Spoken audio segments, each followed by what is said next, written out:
Sinabi ko na nga ba, Jerry? Ngayon ka pa mag-out ng kabaklaan mo? Sabi ko na nga ba, it's time to party! Mr. H, hindi ako bading.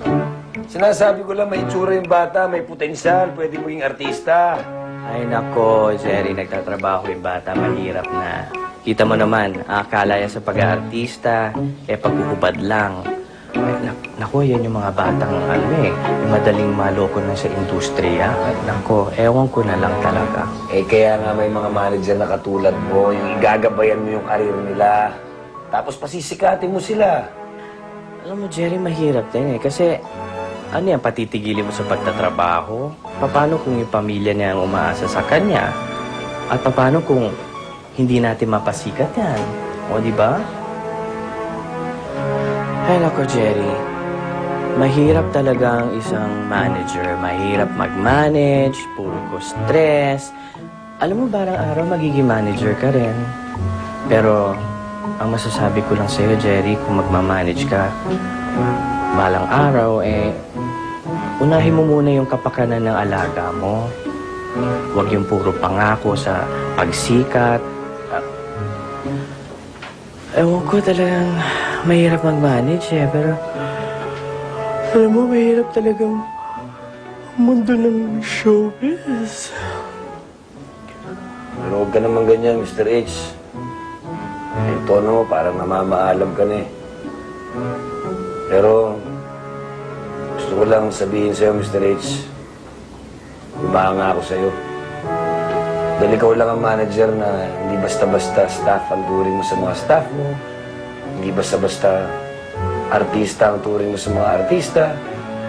Lahat sila parang alam mo yung kadugo mo?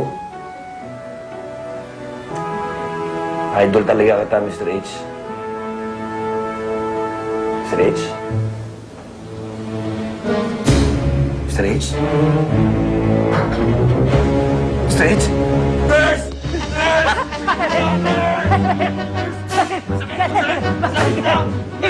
Hindi ko makahiga. Akin na, dali. Pa-photocopy ko na yan. Ba't kailangan pa nun? Para doble. Nanakawin mo na naman yung kopya ko eh. Abot mo sa akin yung dali. You don't trust me? Hindi. Akin na yan. Ayusin ko yan. Ha? Oh! Sino yan? May bisita ka ba? Wala. Baka si Elaine na naman yan, ha? Papakain mo na sa kanya yung bangles niya.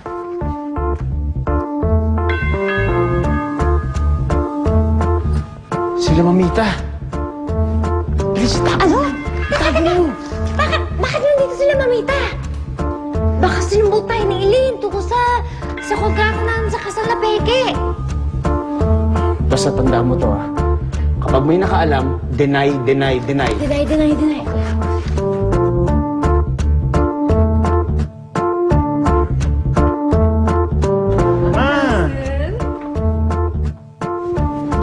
Mamita, ma, mukhang napadaan po kayo. Alam mo kasi, nag-dinner kami dyan sa malapit dito. Kaya, hi, Jessie!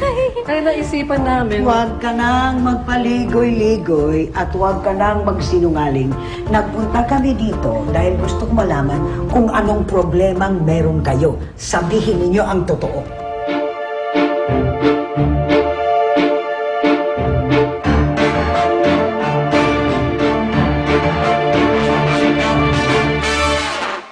Siya sinasabi ko sa yung talent ko, si Marcus. Ang galing umarte, di ba? What do you think, Justin? Mahusay siya. I think he has a lot of potential.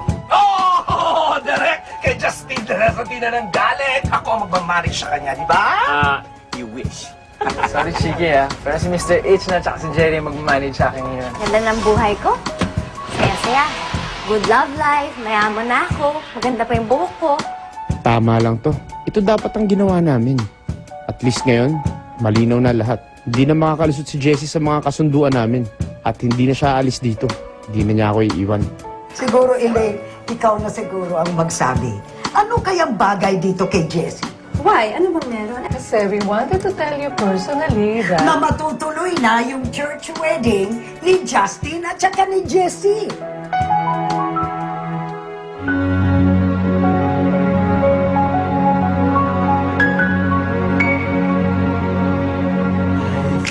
time for